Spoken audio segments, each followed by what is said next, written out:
Ayun mga paps, bali may dumayo na naman dito mga paps, ano. Pakabit siya dati ng Bumblebee. Bumalik siya mga paps kasi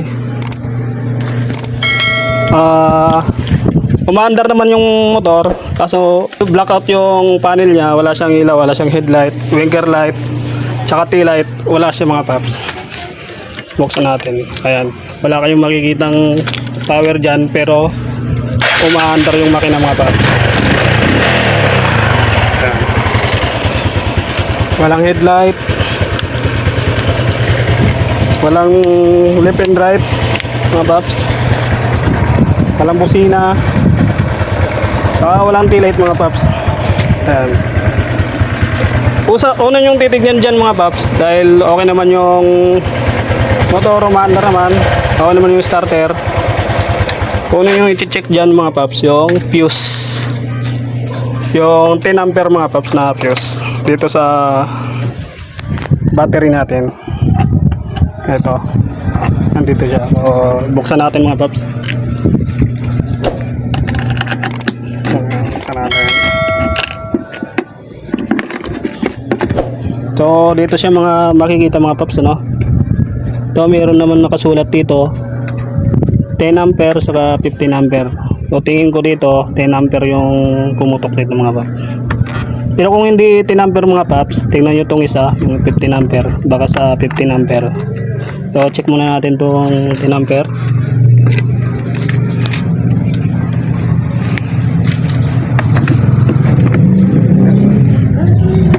Check na natin yung mga paps.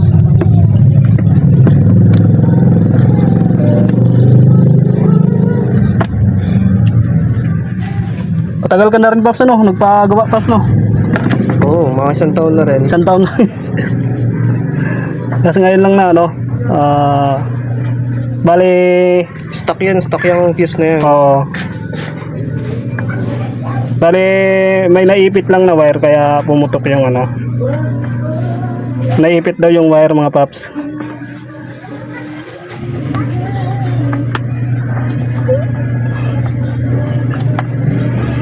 Kaya ito mga paps, makakuha na natin. Ayan, putol siya mga paps, kaya papalitan lang natin to. Kita ba? Ayan. Ewan lang kung nakikita nyo mga paps, pero putol siya.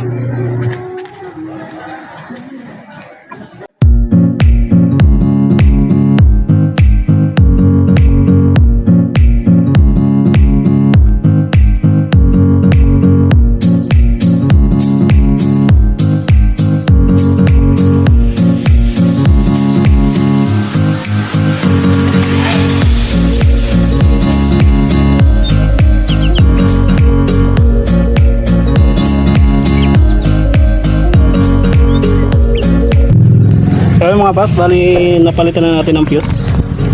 Check na natin.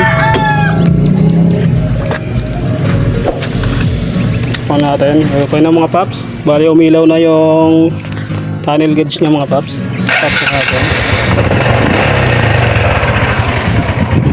Ayan, may headlight na rin siya, finger light, saka may tail light na siya mga paps.